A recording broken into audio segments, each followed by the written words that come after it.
J'espère sincèrement que tout se passe au mieux pour vous. Que votre santé soit aussi solide que notre détermination à révéler l'invisible. C'est en 2017, alors que nous plongions dans les abîmes d'un système algérien de prédation organisée. Une toile de corruption méticuleusement tissée. Une mécanique perverse de siphonnage de fonds publics, d'extorsion, ciblée sur les sociétés étrangères, d'escroquerie en série et de supercherie bien huilée, que nous sommes tombés sur un document capital. Un document daté de la même année, un jugement officiel. Rien de moins. Ça, c'est un jugement du tribunal de Harrach. De Harrach qui date plus exactement de 2017 de novembre 2017. C'est le 2 novembre 2017. C'est un document officiel. Dans ce jugement, une responsable, une militaire qui se présentait au niveau des entreprises étrangères en Algérie comme étant une commandante travaillant au ministère de la Défense nationale sous l'autorité d'un puissant général-major qui s'appelle le général-major Zer Damani, l'actuel directeur de l'action sociale du département de l'action sociale du ministère de la Défense nationale, qui occupe ce poste-là depuis presque 20 ans, si ce n'est pas plus. Le département de l'action sociale du ministère de la Défense nationale, on en a déjà parlé lors de notre enquête sur la famille Bouslama et le groupe BMI. Rappelez-vous, je ferai un bref rappel des faits dans un petit moment. Mais le département de l'action sociale du ministère de la Défense nationale, c'est l'une des plus importantes directions stratégiques du ministère de la Défense nationale. C'est un département qui dirige, qui finance les logements ou qui distribue le logement pour les militaires, les fonctionnaires de la Défense nationale et les membres de l'armée nationale et populaire. Il s'occupe des colonies de vacances, il s'occupe des soins à l'étranger, il s'occupe de la prise en charge des besoins sociaux, il accorde des prix pour, par exemple, les voyages pour le Hajj, pour les voyages, y compris à l'étranger, de certains militaires importants. Tout ce qui relève de la prise en charge des besoins sociaux de l'armée nationale et populaire passe par ce département qui gère des budgets phénoménaux. Le général Zer Damani est l'un des poids lourds de l'institution militaire. Il le dirige depuis pratiquement presque 20 ans. On est aujourd'hui en 2025 et il le dirige depuis 2008, entre 2008 et 2007. On reviendra sur ce personnage avec de plus amples révélations dans nos prochaines émissions. Dans ce jugement très intéressant tribunal de Harrach, en 2017, une affaire est passée inaperçue. Cette affaire implique une certaine Wahiba Yahya Hayat, originaire de Miliana, née en 1975, qui habite à Blida, au niveau de la cité militaire, au niveau d'une cité militaire basée à Blida. Et donc le père de cette Yahya Hayat est un militaire lui-même. Il est colonel à la retraite à l'époque, au moment des faits. En tout cas, cette Yahya Hayat, elle dirigeait un bureau d'études qui s'appelait le bureau d'études Yahya. Pourquoi Yahya ? Parce que cette Hayat, elle se présentait aux investisseurs algériens quand elle parlait, quand elle entrait en contact avec des entrepreneurs algériens, des hommes d'affaires algériens ou des investisseurs algériens comme des entrepreneurs ou des investisseurs étrangers, elle se faisait appeler par Yahya. Elle disait qu'elle s'appelait Yahya ou Yahya Hayat, alors que son véritable nom c'est Wahiba Yahya Hayat. Vous avez bien compris, je pense la combine, elle jouait sur une homonymie avec l'ancien Premier ministre qui s'appelait Ahmed Yahya en Algérie. C'est une combine très connue, utilisée par de très nombreux escrocs en Algérie. Quand on s'appelle Boutf ou Yahya Chengria, etc., quand on a le même nom de famille que les dirigeants les plus importants de l'État et du pouvoir, même s'il s'agit d'une simple homonymie. C'est-à-dire une homonymie, voilà, ton nom de famille ressemble à celui du nom de famille du décideur. Ou même, quand il s'agit d'un lien de parenté. Lointain, très lointain.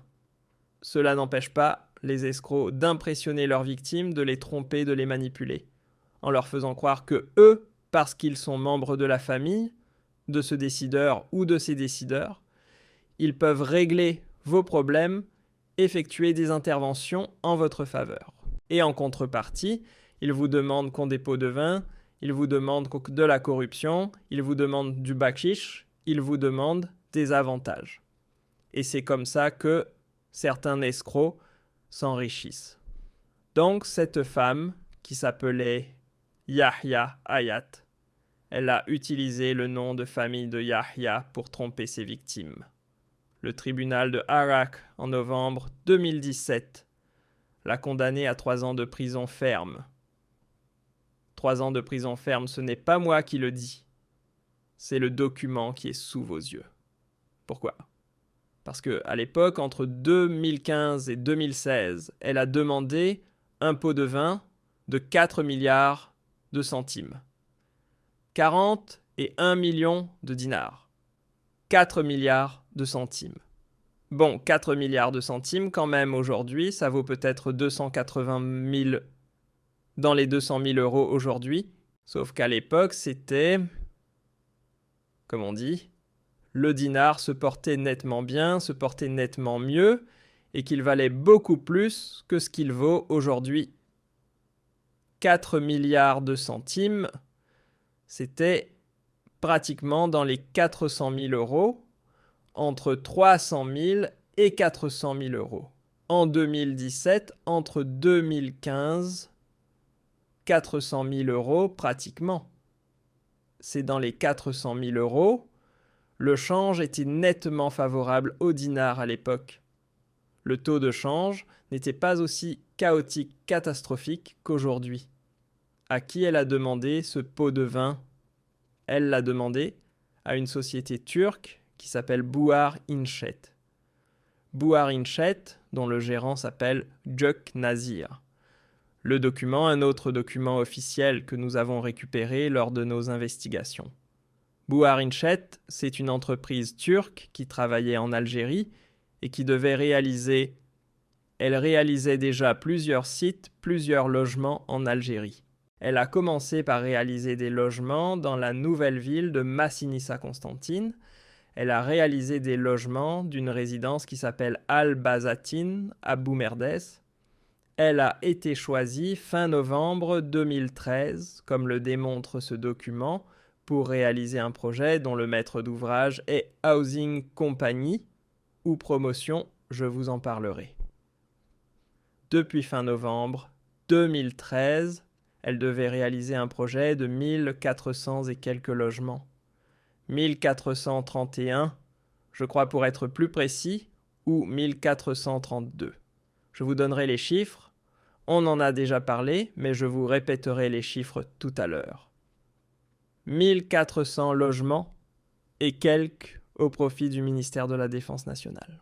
Housing Company Promotion, c'est une filiale du groupe Bouslama, de la fameuse famille Bouslama, Monsieur Mehdi Bouslama, Kara Bouslama, le fameux couple dont nous avons parlé auparavant, il y a de cela 3 semaines plus exactement, qui ont été victimes d'une tentative de racket de chantage. Et leur vie et leur entreprise ont été totalement brisées parce que le couple Bouslama a osé déposer plainte contre le ministère de la Défense nationale, contre les personnes des militaires qui ont voulu les racketter et qui leur ont demandé à eux un pot de vin de l'équivalent de 2 millions d'euros. Alors que ce Turc, qui était chargé de la réalisation, l'entreprise de M. Göknazir, le gérant de l'entreprise Buhar Inchet, lui, il a été racketté à son tour et on lui a demandé un pot de vin de 400 000 euros, équivalent de 400 000 euros. Il s'agit de la même histoire, du même projet. La famille Bouslama et ce Turc de l'entreprise Buhar Inchet ont été exactement victimes de la même personne et victimes du même mécanisme de corruption. Nous avons découvert, comme par hasard, au cas de nos investigations. Je vous répète encore une fois, Je vous invite à revoir toutes nos émissions sur les Bouslama, etc. On vous les montrera tout à l'heure. On a fait plus de 4 ou 5 émissions il y a de cela 3 semaines. J'essaierai de vous les retrouver, mais on fera tout à l'heure un montage bien précis qui vous montre, qui vous expliquera de quoi il s'agit. Voilà toutes les émissions que nous avons faites sur l'affaire Buslama. On en a fait au moins 4. Les dessous, voilà le régime algérien encore d'un scandale d'empoisonnement.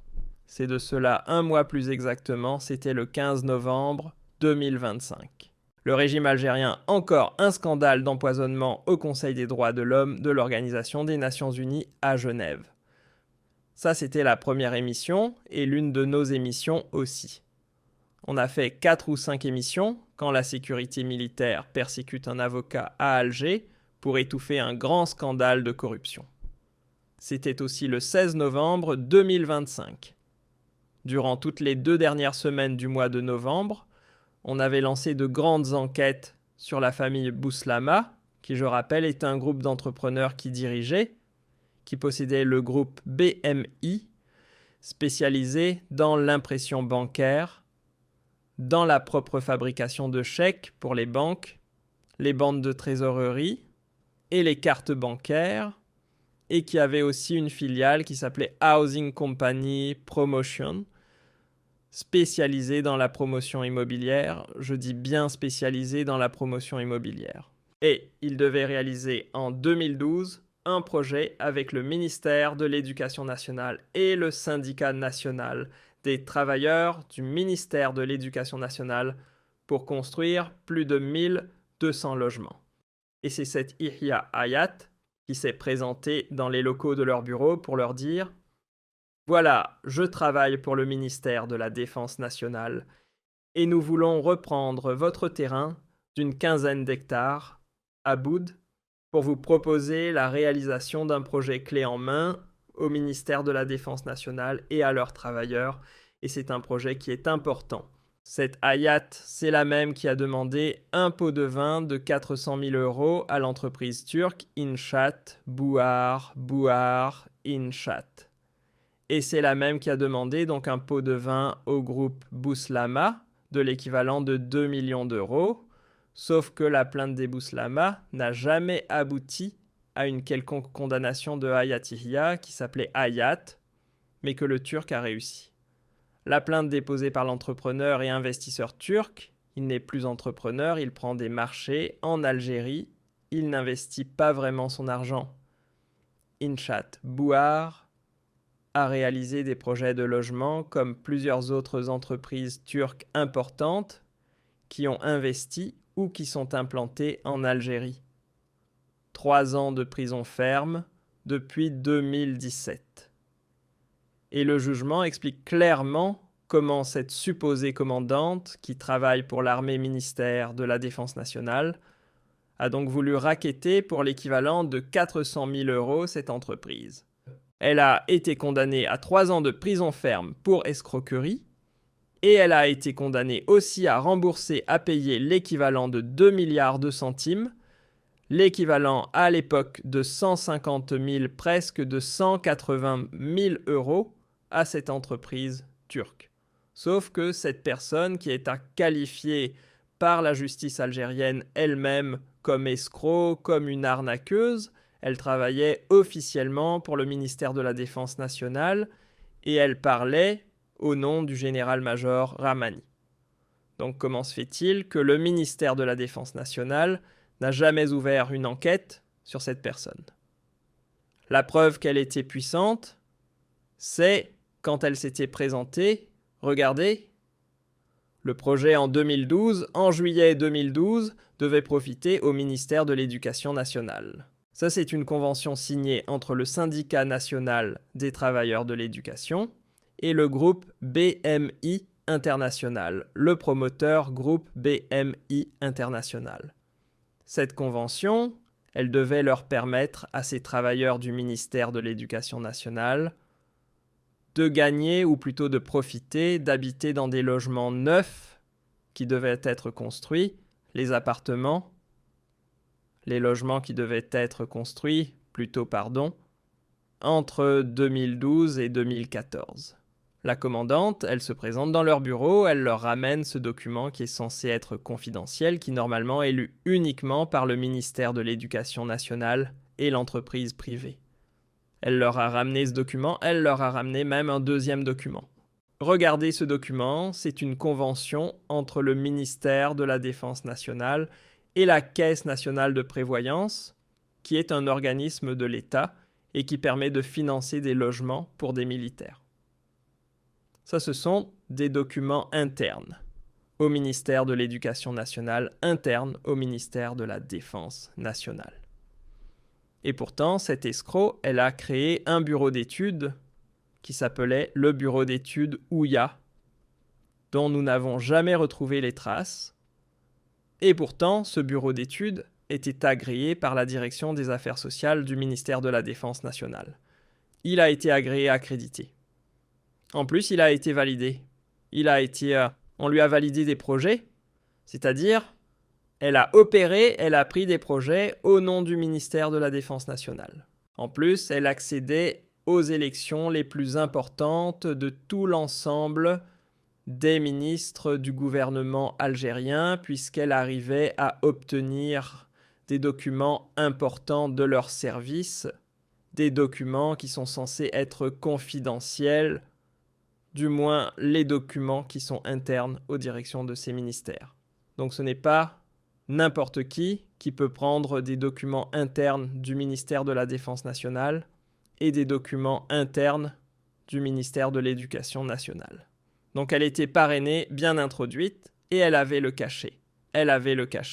Je vais vous montrer des photos que nous avons obtenues lors de la cérémonie de la signature fin novembre 2013. Il y avait une cérémonie de signature entre le groupe, parce qu'après le groupe BMI, à travers sa filiale Housing Company Promotion, il a été, on va dire, contraint d'abandonner le projet ou de laisser tomber le ministère de l'Éducation nationale pour travailler avec le ministère de la Défense nationale.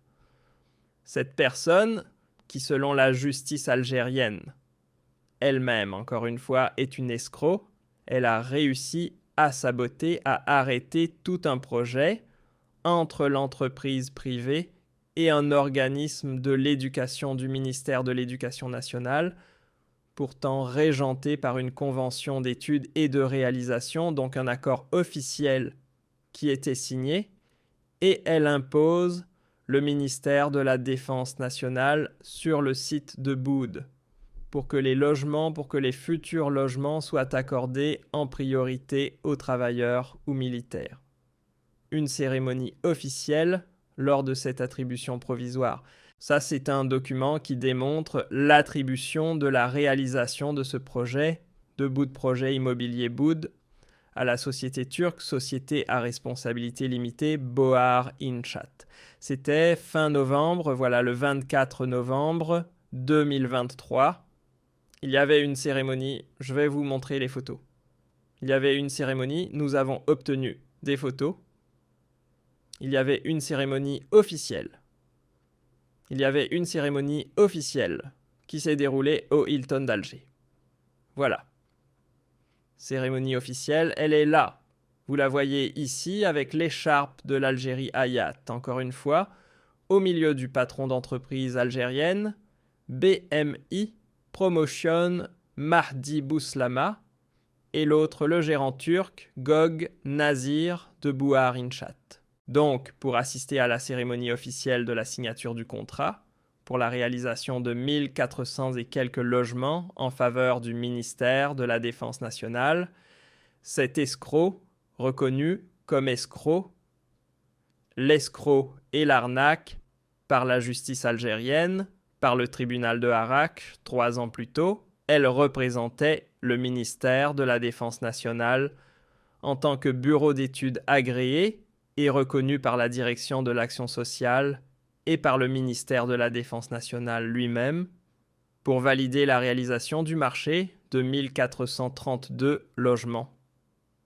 Juste après cette cérémonie, cette dame Ihya, qui se faisait passer pour Ouya Hayat, qui s'appelle encore une fois Ouya Hayat. Elle convoque les époux Bouslama, les propriétaires actionnaires du groupe BMI, et donc propriétaires et actionnaires majoritaires de la filiale Housing Company Promotion, dans leur bureau Adraria, dans son bureau. Ce bureau avait un local Adraria, l'un des quartiers chics d'Alger. Juste après cette cérémonie, pour leur demander un pot de vin de l'équivalent de 2 millions d'euros, à l'époque, plus de 20 milliards de centimes. C'était fin novembre 2023. Elle leur a demandé ou de payer en dinars ce pot de vin, le verser en dinars, ou de le transférer en euros, l'équivalent de 2 millions d'euros, vers un compte bancaire basé à Dubaï. Vers un compte bancaire basé à Dubaï, 2 millions d'euros. Les époux Bouslama sont choqués, offusqués. Ils refusent de céder à ce chantage. Ils dénoncent la preuve de corruption. On en a déjà parlé la dernière fois. On les a déjà montrés durant les multiples émissions que nous avons diffusées. Je vous ai montré entre le 15 et fin novembre 2025. Entre le 15 et fin novembre 2025, c'était de cela un mois. Mais nous avons d'autres documents. Par exemple, dès le document du 25 novembre 2024, les responsables du groupe BMI ont écrit au général-major Zamani. Voilà ce qu'ils lui ont dit. Suite à notre entretien, Monsieur le général-major, suite à notre entretien téléphonique de ce jour, 25 novembre 2015, je suis choqué et perplexe que vous m'informiez que notre société BMI Group a fait l'objet d'une querelle de la part du bureau d'études qui nous a délivré de faux documents représentant le ministère de la Défense nationale. Cependant, pour votre information, nous avons accepté de travailler avec le bureau d'études sur présentation de son agrément du ministère de la Défense nationale qui porte le numéro 440 et un RB de MDN, ainsi que la crédibilité des grandes entreprises de réalisation, notamment Pyramide, qui a travaillé sur notre site, mais aussi sur des chantiers de WR au profit du ministère de la Défense nationale. Pyramide, c'est une société sud-coréenne qui a été elle-même sélectionnée par le bureau d'études Yaya et qui a été imposée au départ au groupe BMI pour réaliser le logement de Boudarde. Pyramide s'est retrouvée en mésaventure avec ce bureau, avec cette Hayat. Ils ont été rackettés. Comme ils ont refusé de payer, les Sud-Coréens ont été écartés. Ils ont été mis à l'écart et on a ramené les Turcs. Les Turcs qui ont eux-mêmes été rackettés par la suite. Mon esprit est plus que troublé, d'autant que Monsieur Mahdi, directeur général de BMI Group, et le colonel Rachid, qu'on appelle la Chine, c'est un haut gradé des services de renseignement algériens qui travaillait pour les services secrets à l'époque du département du renseignement et de la sécurité, a été contacté par la famille Bouslama pour lui demander une assistance, une intervention à la suite de la tentative de corruption, de rackets et de chantage dont ils avaient été victimes. Vous avez été informé des agissements du bureau d'études et de Yahya, et vous leur avez promis de remédier à cette situation, mais la situation avec le bureau d'études Yahya s'aggrave. Nous vous avons appelé en vain pour vous tenir informé de la conspiration subtile de la directrice générale Madame Hayat, qui négociait à notre insu avec une entreprise italienne condamnée par la justice pour risque réintégré à BMI Group.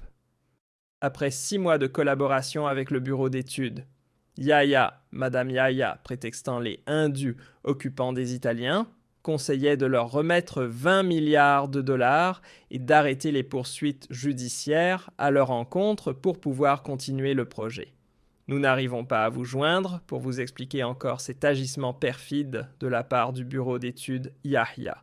Nous avons envoyé un message écrit en janvier 2014 pour vous alerter sur ces pratiques incompréhensibles et malveillantes. Un document officiel signé par Bouslama Naël, l'épouse de M. Mahdi Bouslama, patron du groupe BMI, et maître d'ouvrage du projet de Boudarde. Aucune réponse. Donc, le général-major Zamani était au courant il y a eu des réunions dans son bureau avec un agent du département du renseignement et de la sécurité, Marou Rachid, dont nous avons parlé. Le colonel Rachid en a fait toute une émission.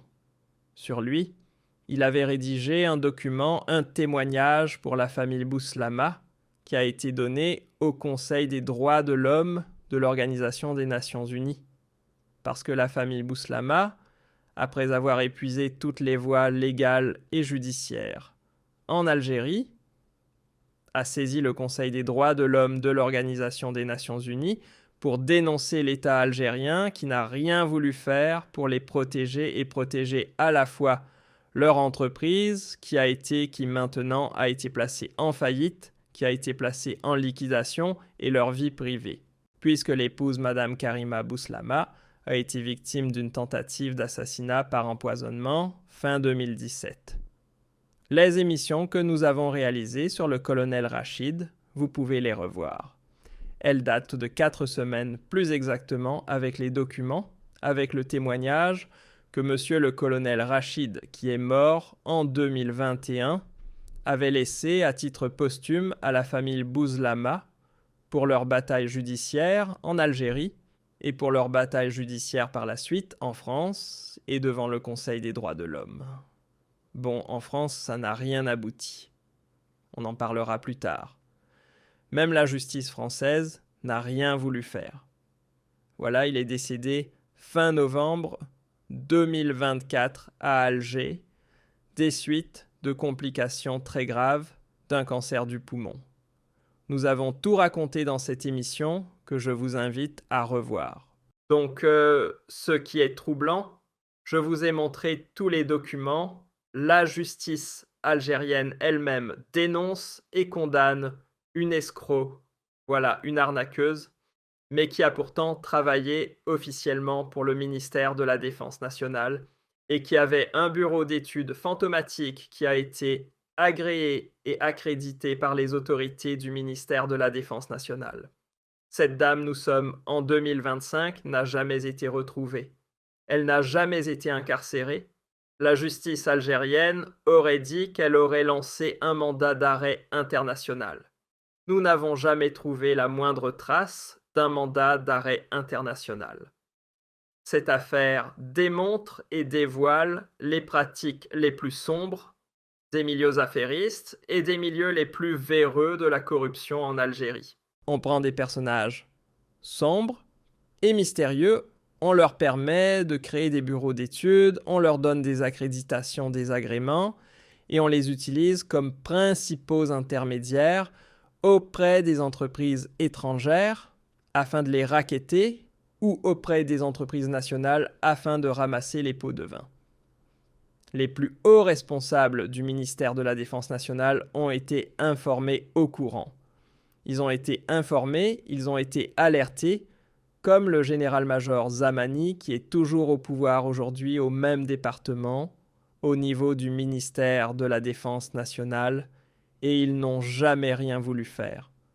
Ce projet de 1431 logements n'a jamais vu le jour. La femme s'est exilée. L'épouse a failli être tuée, assassinée. L'époux, il est gravement malade.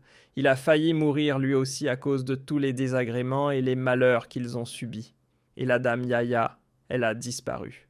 Elle a 3 ans de plus de mandat d'arrêt et elle a disparu. Vous avez donc tous les ingrédients d'un méga scandale qui a été étouffé en toute discrétion par le régime algérien, y compris le régime actuel. Parce que ça s'est passé, les faits se sont déroulés à l'époque de B et ils ont été dissimulés, étouffés et passés sous silence à l'époque. Sous silence à l'époque.